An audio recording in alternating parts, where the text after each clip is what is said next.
Salmo de número 13.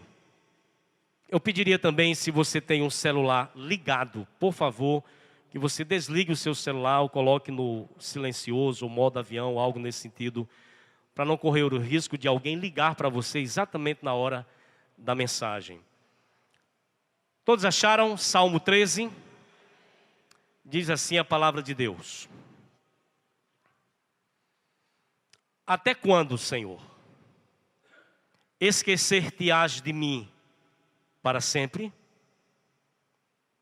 Até quando ocultarás de mim o rosto?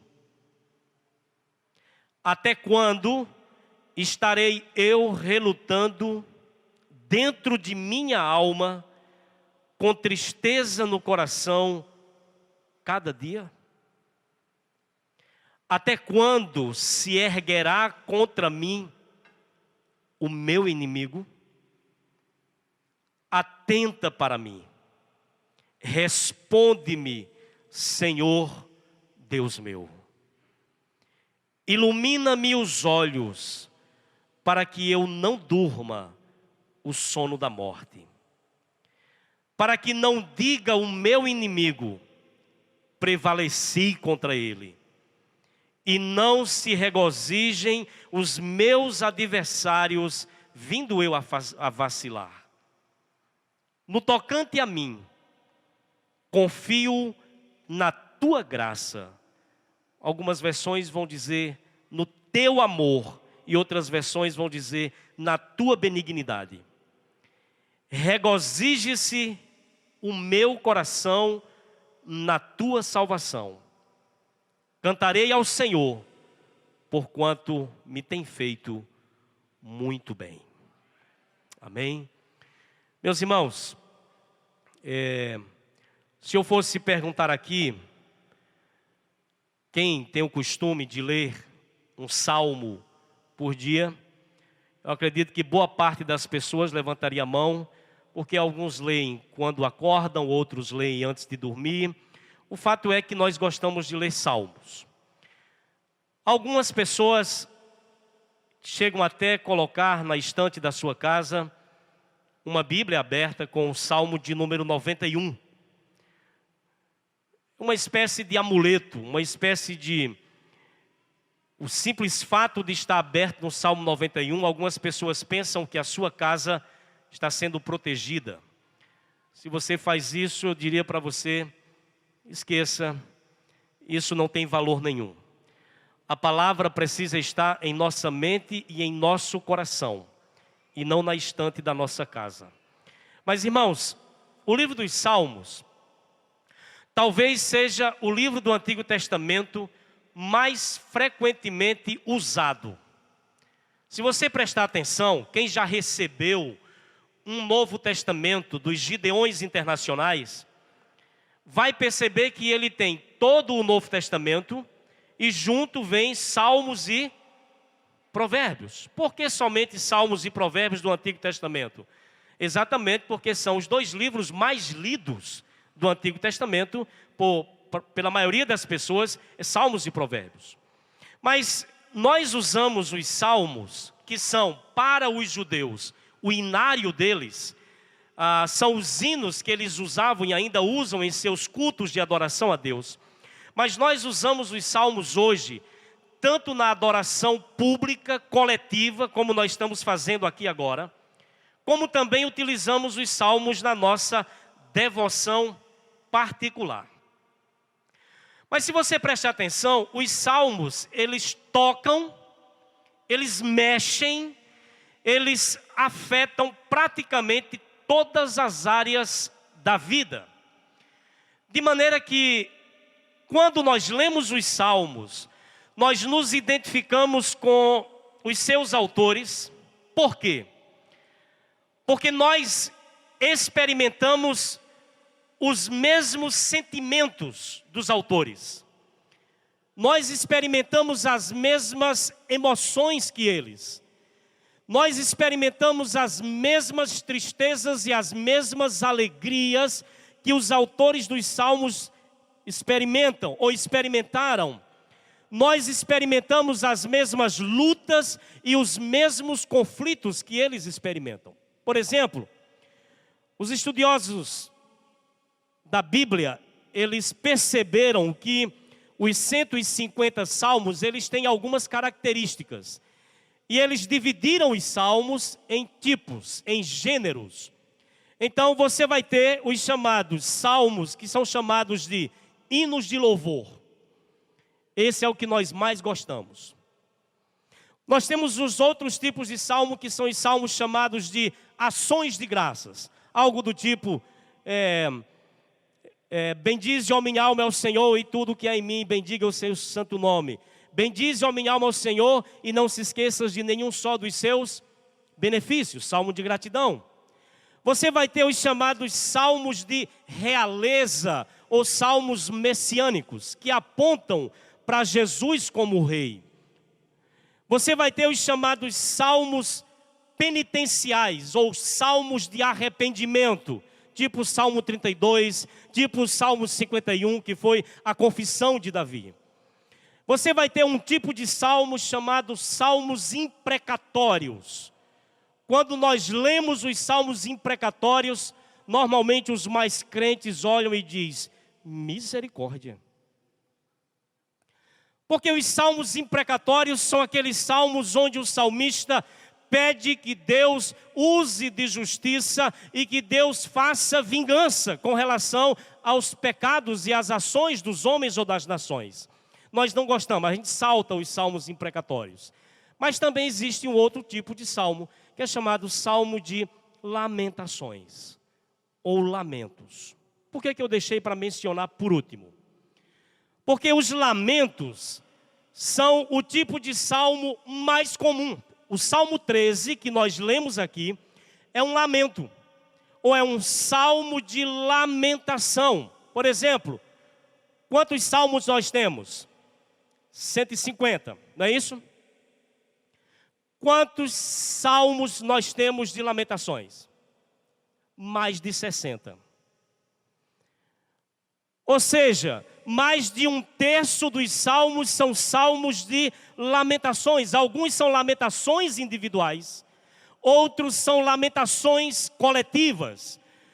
Tem salmos que uma pessoa lamenta por alguma situação vivida. E você vai ter salmos que é um grupo de pessoas ou uma nação lamentando por uma situação de tristeza, de aflição ou de angústia vivido.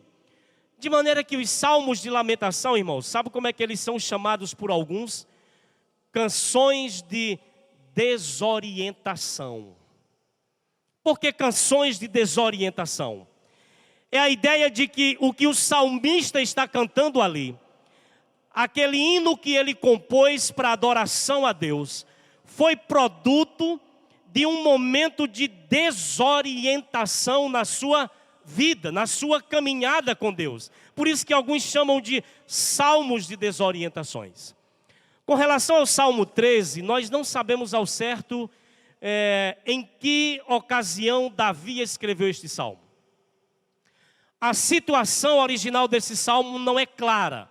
Mas o que é que nós podemos saber qual era a situação do salmista? Veja aí o versículo 3.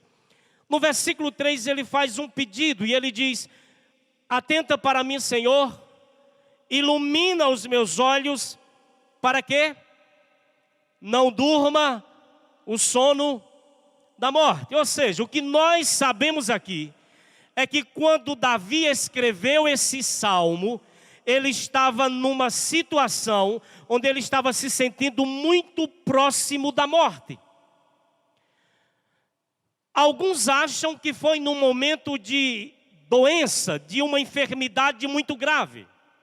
Mas quando você olha para os versículos 2 e versículo 4, especialmente o 4, Davi diz, para que não diga o meu inimigo, prevaleci contra ele. Ou seja, além de estar próximo ou sentir-se próximo da morte, Davi está aqui experimentando um momento onde o seu inimigo estava oprimindo. Por isso que alguns acham que Davi escreveu esse salmo durante aquele período em que Saul o perseguiu. Foram vários anos. Mas, irmãos, nós não sabemos ao certo qual foi a situação. Mas o que eu quero dizer para você, seja qual tenha sido a situação original desse salmo, Davi estava nesse salmo se debatendo diante de Deus, porque ele, Deus, parecia indiferente, parecia alheio ao momento de dor, ao momento de tristeza, ao momento de angústia que ele estava vivendo. Seja qual tenha sido a situação original, o fato é que Davi estava se debatendo com a aparente passividade de Deus. Ele estava se debatendo porque Deus estava parado. Ele estava se debatendo diante do que nós vamos chamar aqui de silêncio de Deus. Deus simplesmente não falava nada. Deus simplesmente não agia, e ele está aqui se debatendo com o silêncio de Deus. Então, nesta noite, nós vamos falar um pouquinho sobre esse tema, sobre o silêncio de Deus. Eu vou abrir um parêntese aqui e fazer uma pergunta pessoal. O que seria para você o silêncio de Deus? Só para você entender o que eu vou falar durante toda a mensagem. O que seria silêncio de Deus? Silêncio de Deus para nós, na nossa perspectiva, seria aqueles momentos onde nós apresentamos diante de Deus alguma causa, alguma situação, algum problema, alguma dificuldade, algo que nós queremos alcançar do Senhor, e simplesmente nada acontece. E simplesmente nada muda.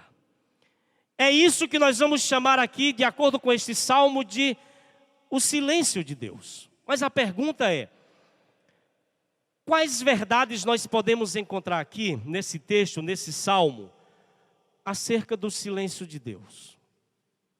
Versículo de número 1 e versículo de número 2. Dá uma olhada. Até quando, Senhor? Esquecer-te-ás de mim para sempre? Até quando ocultarás de mim o rosto? Até quando estarei eu relutando dentro de minha alma, com tristeza no coração cada dia? Até quando se erguerá contra mim o meu inimigo? Qual é a primeira verdade que nós encontramos aqui acerca do silêncio de Deus? Irmãos, fica claro nesse salmo que o silêncio de Deus nos causa perplexidade e inquietação na alma. O salmista está aqui perplexo e com a sua alma inquieta diante do silêncio de Deus. Dá uma olhada aí rapidamente, vista rápida nos 2 versículos, e contabilizem para mim. Quantas vezes você encontra nesses versículos 1 e 2 a expressão até quando? Vocês contaram? 4 vezes. Por 4 vezes o salmista, em 2 versículos apenas, ele pergunta para Deus, ele usa essa expressão, até quando? Irmãos, essa expressão até quando, ela expressa antes de qualquer coisa urgência. Essa expressão até quando expressa um tempo transcorrido sem nenhuma resposta. Esse até quando expressa uma dor intensa e uma dor profunda, depois de um tempo clamando a Deus sem nada acontecer. Daí ele usa essa expressão, até quando? E diante do silêncio de Deus, o salmista, no versículo de número 1, a segunda parte, ele tem a sensação de que foi abandonado e de que foi esquecido por Deus para sempre. É o que ele diz aí: até quando esquecer-te-ás de mim para sempre? Mas tem uma expressão que ele usa ainda no versículo 1. Ele vai dizer: até quando ocultarás o rosto, ou esconderás o rosto de mim? Irmãos, essa expressão indica a recusa de Deus, na percepção do salmista, de uma ajuda prática e imediata. Para Davi, melhor dizendo, Deus aqui nesse salmo, ou nesse momento da sua vida, Deus o está ignorando. Na percepção de Davi nesse momento aqui, ele sente que Deus está fugindo dele e escondendo o rosto dele. Davi tem a sensação de que Deus simplesmente está alheio à sua dor, à sua angústia e ao seu sofrimento. Ele tem a mais profunda sensação que Deus está indiferente e que ele, Davi, está entregue à própria sorte. Diante da passividade de Deus, diante do não envolvimento de Deus com a sua dor, diante do silêncio de Deus, face o seu clamor, Davi fica perplexo e ele fica com a alma inquieta. O que é que ele diz no verso 2? Ele diz: até quando estarei eu como? Relutando dentro de minha alma, com tristeza no coração, cada dia. Meus irmãos, Davi está aqui perturbado, perplexo, inquieto, travando uma batalha com Deus, uma batalha na alma, não tanto por causa das atitudes dos inimigos, mas por causa de quê? Da falta de atitude de Deus. Vou repetir para ver se você entende melhor isso. Davi está aqui perplexo e inquieto, não pelo que os seus inimigos estão fazendo contra ele, mas ele está perplexo e inquieto exatamente pelo que Deus não está fazendo por ele. E isso estava causando nele perplexidade. Deus havia feito uma promessa a Davi. Alguém lembra qual foi essa promessa? Através de Samuel: você vai ser rei. Depois que ele recebe essa promessa, e Saul toma conhecimento dessa promessa, ele agora passa a ser perseguido, mas a promessa dizia para ele e garantia para ele que ele se assentaria sobre o trono de Israel. Mas o fato é que, pelo que ele estava passando, o seu inimigo Saul o perseguia incansavelmente, de maneira que o dia da sua coroação como rei estava cada vez mais distante. Parece que nunca ia chegar. Então, perplexo e inquieto, ele chega para Deus e diz o quê? Até quando? Meus irmãos, quando nós passamos, nós hoje, por dificuldades e orando, pedindo o socorro de Deus, e o socorro não chega, qual é a nossa tendência? A nossa tendência é nos sentirmos abandonados.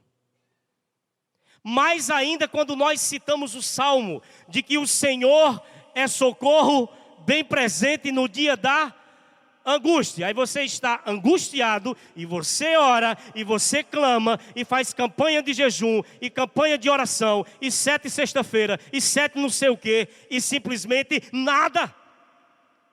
Isso provoca em nós hoje a sensação ou o sentimento de que nós fomos abandonados.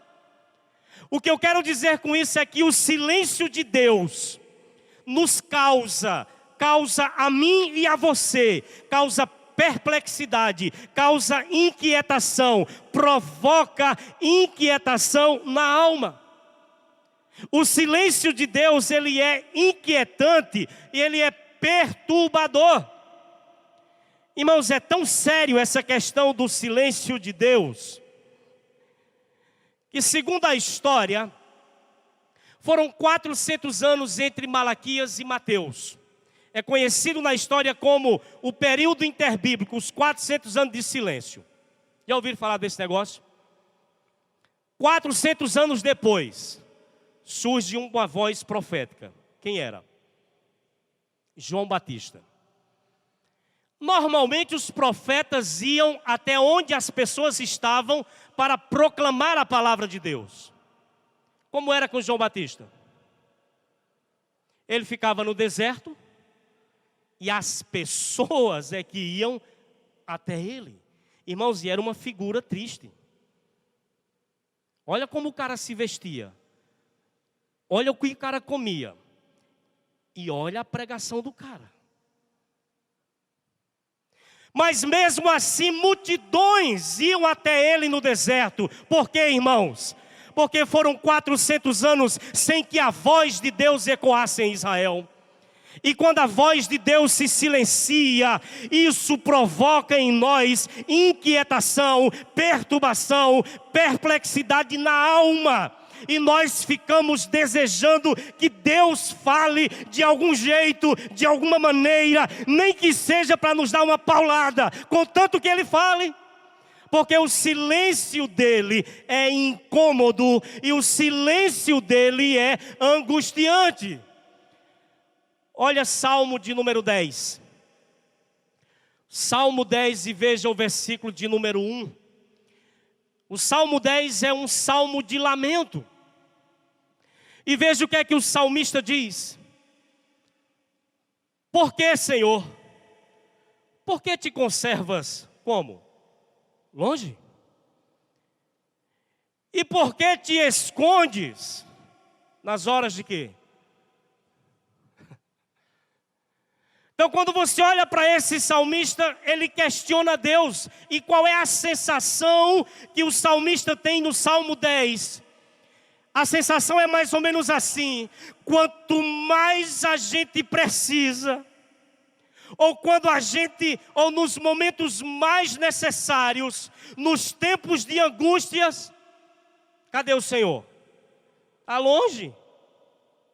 Essa era a sensação que ele tinha. Mas ele vai mais além e diz que quando a gente mais precisa, nas horas de tribulação, simplesmente o Senhor se esconde. Essa era a sensação que o salmista do Salmo 10 tinha. Agora veja o salmista do Salmo de número 22, que é outro salmo de lamentação. Como é que o salmista diz no versículo 1? Salmo 22, versículo 1.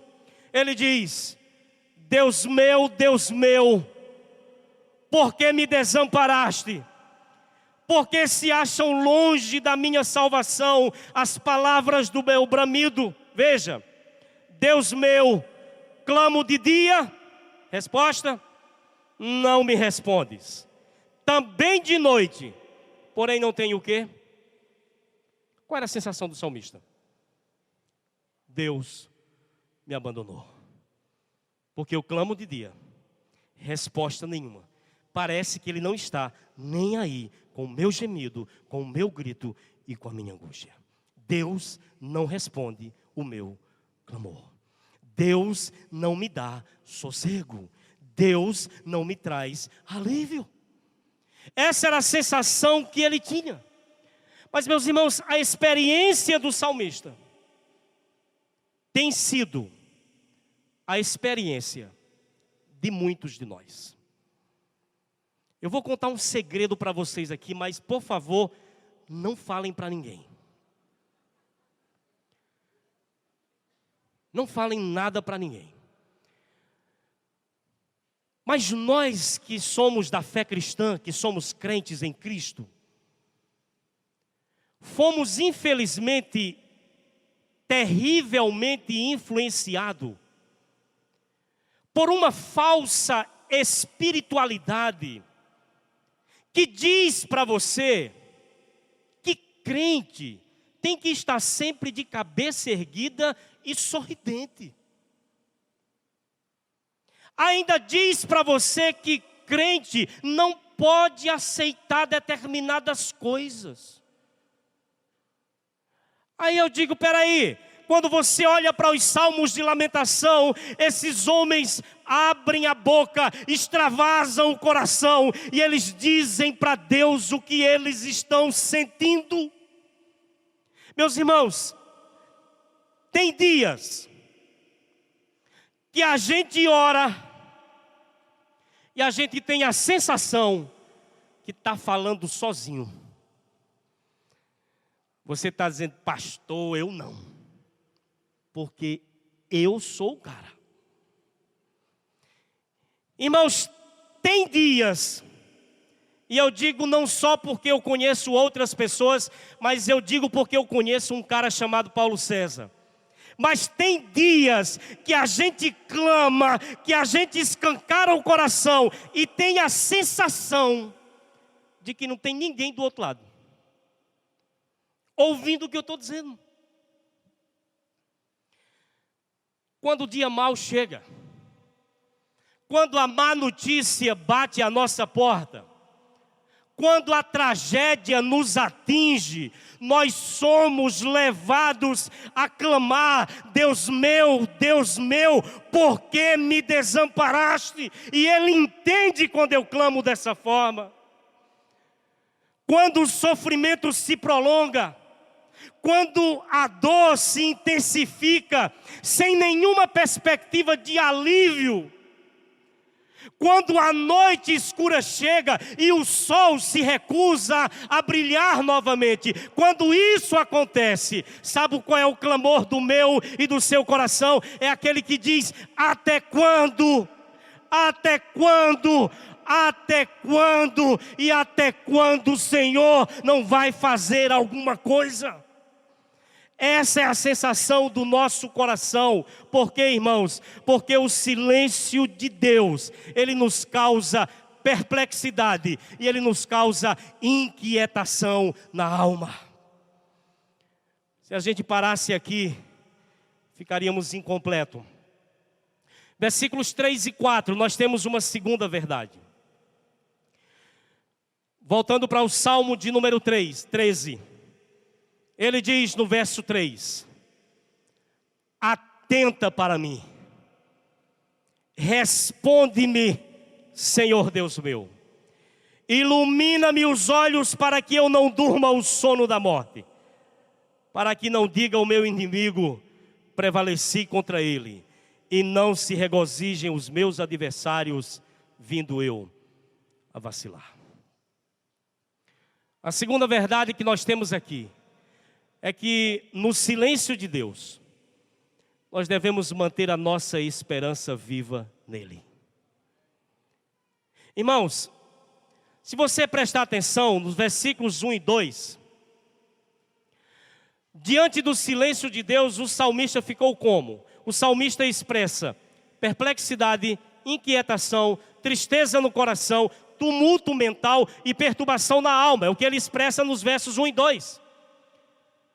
Mas nos versículos 3 e 4, apesar de tudo e apesar do silêncio de Deus, o salmista mostra que não perdeu toda a sua esperança em Deus. Ele insiste em orar, ele insiste em clamar, ele ainda continua crendo que Deus ouve, que Deus responde, que Deus age e que Deus intervém na história humana. Ele insiste. Naquele coração perplexo e inquieto, naquele coração cheio de perturbação, naquele coração desesperado, ainda havia alguma fagulha de esperança. Qual é o conteúdo da oração? Observe, qual foi o primeiro pedido que ele fez? No verso 3. Atenta para mim, ou olha para mim. Qual era a crise dele no versículo de número 1? o Senhor ocultou o rosto de mim, se escondeu. Mas faz o seguinte, olha para mim e responde-me. Ou seja, ao invés de ocultar o teu rosto, ao invés de esconder-se de mim, quebra o teu silêncio. Traz uma resposta ao meu clamor. E ainda no verso de número 3, ele vai fazer um terceiro pedido. Qual é o pedido? Ilumina-me os olhos, para que eu não durma o sono da morte. Ele está dizendo para Deus, olha Deus, não me deixe morrer. Intervenha na minha vida, não permita que eu venha morrer, porque se eu vier a morrer, os inimigos vão zombar de mim, eles vão rir da minha cara, e eles vão dizer que não tinha promessa nenhuma na minha vida. Então ilumina-me os meus olhos, para que eu não veja, ou para que eu não durma o sono da morte. Meus irmãos, em meio à perplexidade e inquietação na alma, Davi fez a escolha certa. Qual foi? Orar, clamar, suplicar e depositar a sua esperança em Deus. Claramente aqui, o salmista faz um movimento, eu não sei se você percebeu o movimento.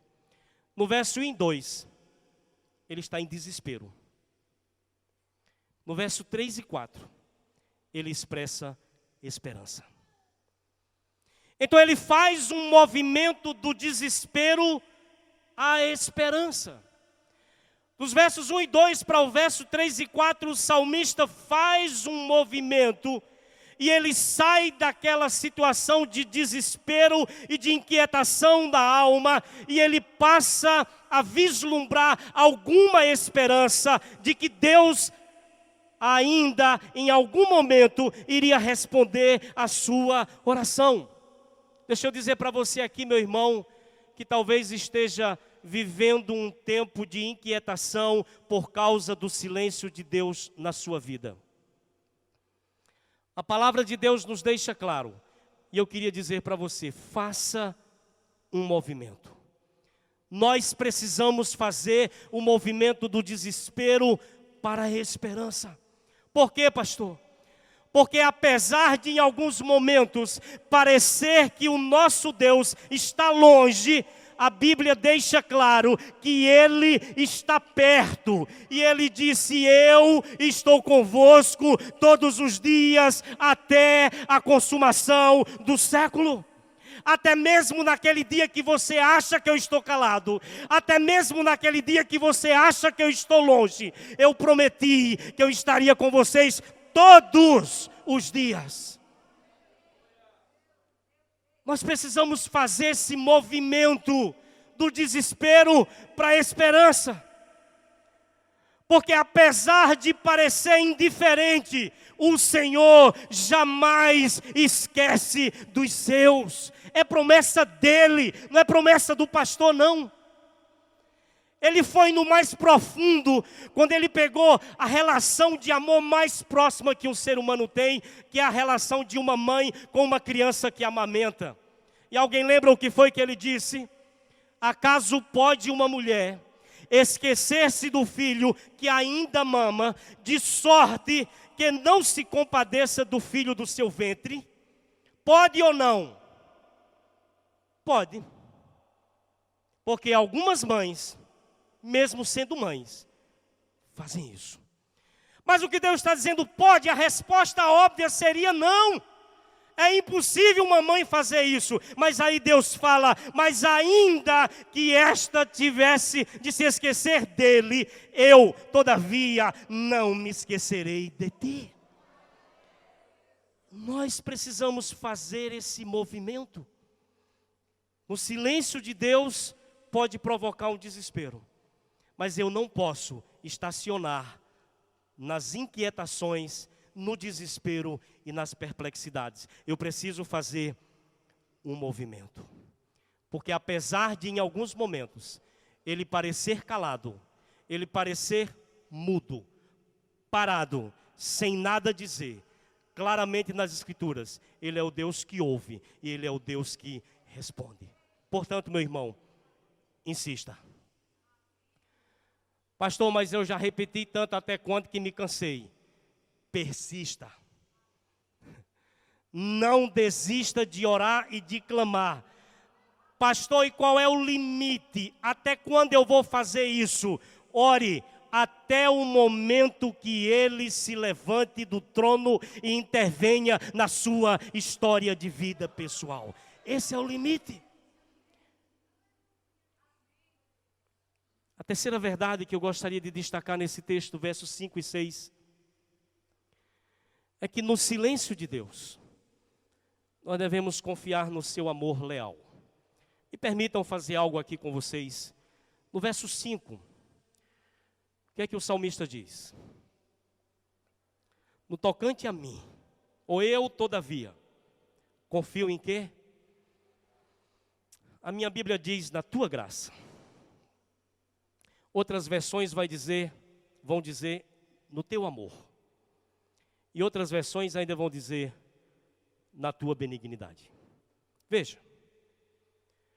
Por que as versões fazem isso? Porque essa é uma palavra que no hebraico fica difícil de colocar para o português, porque pressupõe a existência de um pacto, de uma aliança.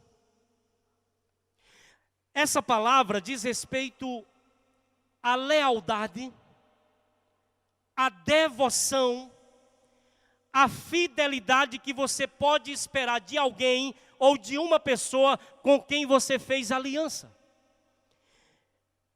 Davi sabia que Deus tinha uma aliança com a nação de Israel, mas ele sabia mais ainda que Deus tinha uma aliança pessoal com quem? Com ele e com toda a sua descendência. E sabedor disso, Davi expressa aqui, irmãos, a sua confiança inabalável no Deus que é fiel à sua aliança. Por isso que talvez a melhor tradução aqui fosse confio no teu amor leal, ou confio no teu amor infalível. Agora eu queria ressaltar o seguinte, quando Davi escreveu o que hoje para nós é o versículo 5, a situação dele já havia mudado, Deus já tinha quebrado o silêncio, o inimigo já tinha deixado de persegui-lo? Não. Quando Davi escreveu o que está no verso 5, Deus continuava em silêncio. Ele continuava inquieto e perturbado com o silêncio de Deus. O inimigo ainda o estava perseguindo. Mas apesar de tudo isso, apesar de estar se debatendo com o silêncio de Deus, apesar do inimigo ainda estar oprimindo, o que ele vai dizer é, apesar disso, porém, eu vou depositar a minha confiança no teu amor, porque o teu amor é leal, o teu amor é infalível. Então ele deu mais um passo nesse movimento do desespero à esperança. Ele não apenas colocou a esperança, mas agora ele coloca a sua plena confiança no Deus que não pode falhar. E aí ele dá mais um passo. E no verso 6 ele diz o quê?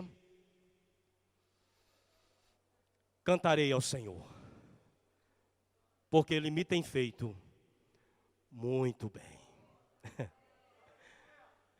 Que movimento maravilhoso. O cara começa em desespero. Até quando? Até quando? Até quando?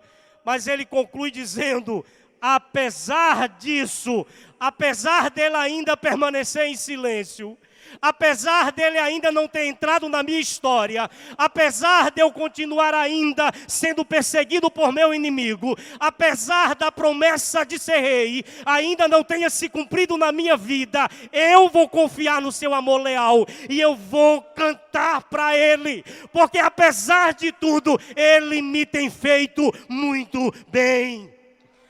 Esse é o movimento que nós precisamos fazer, o movimento do desespero à esperança, mas não só isso, do desespero ao louvor e à adoração ao Deus da nossa vida. Meus irmãos, nos dias de perplexidade, nos dias de inquietações na alma, nos dias do silêncio de Deus, nós precisamos continuar confiando que nada pode alterar o amor que Ele tem pelo seu povo. Tem um texto no Novo Testamento que eu acho maravilhoso. Eu não vou ler todo, porque ele é um pouquinho extenso, mas eu vou ler só um trecho, que está lá em 1 Timóteo 2:12. 2 Timóteo 2:12.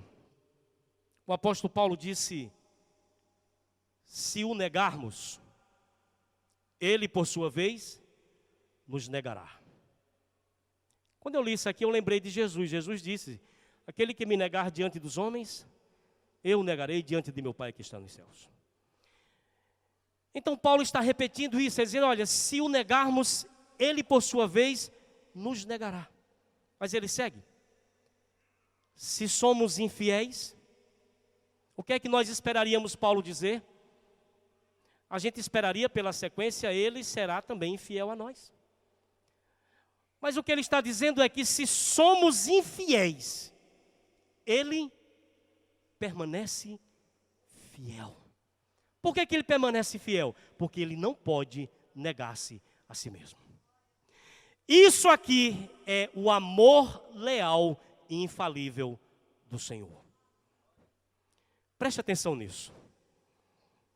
A aliança que Deus tem conosco por causa da cruz do Calvário é uma aliança eterna.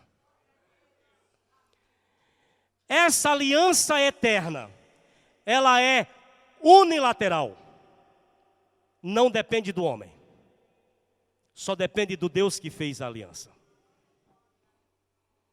Por isso que ele diz: se nós que já fomos alcançados pela graça, que estamos na aliança do Calvário, na aliança da graça, se nós em algum momento formos infiéis, isso não altera o caráter, a natureza, nem quem Deus é. Ele permanece fiel para conosco, quer dizer, Ele vai fazer o que Ele disse que faria na nossa vida.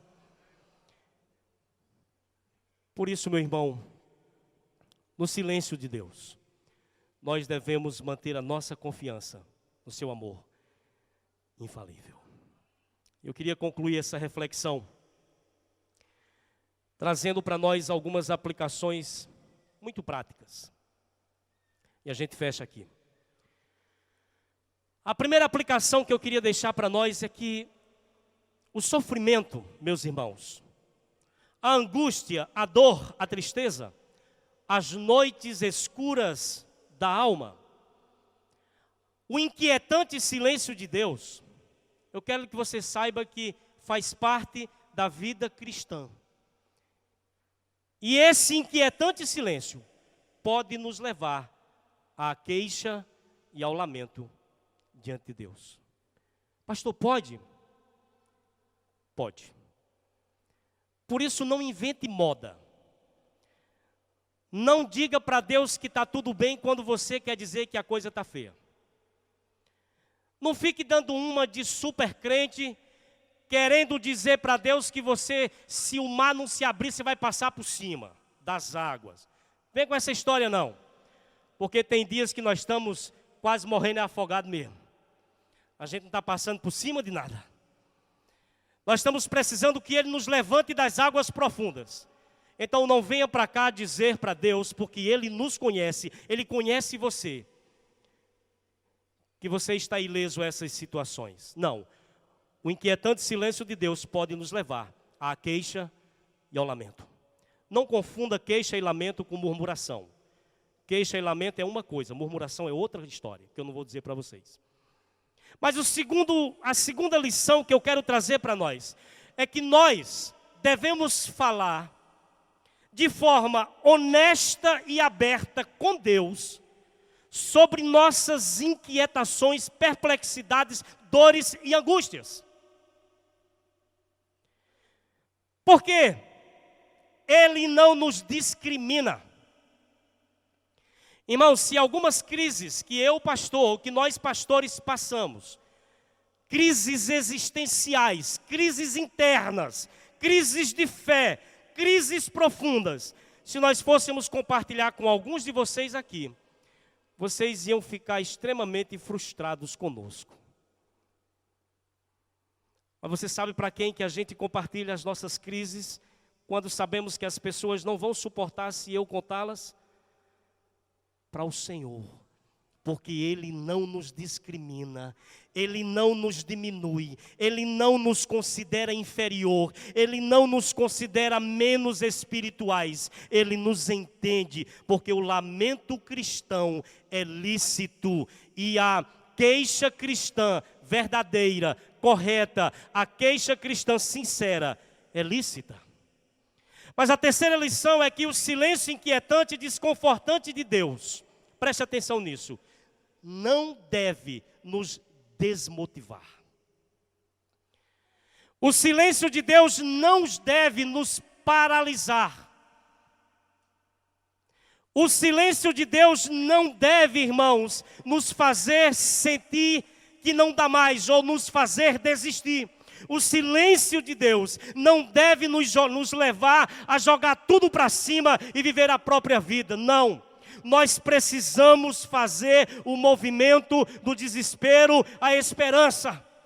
Nós precisamos fazer o movimento do desespero à confiança no seu amor infalível. Nós precisamos fazer o movimento do desespero à adoração. Então não estacione quando você está em crise por causa do silêncio de Deus. E por fim, não poderia terminar sem essa aqui. O nosso Cristo, aquele que morreu na cruz por nós, Ele se identificou conosco e lamentou na cruz do Calvário. Alguém lembra qual foi o lamento? Jesus, na cruz do Calvário, citou o Salmo 22, versículo de número 1, e ele lamentou: Deus meu,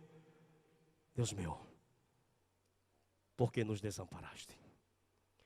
Se o meu Cristo e o seu Cristo lamentou, porque teve a sensação na cruz de que estava sendo abandonado pelo Pai, quem sou eu e quem é você para não lamentar? Por isso que o escritor aos Hebreus vai dizer que nós podemos nos achegar a Ele com confiança, sabendo que nós vamos encontrar graça diante dEle. E o escritor vai dizer, porque Ele sabe compadecer-se das nossas fraquezas. Por quê? Porque como nós, em tudo Ele foi tentado.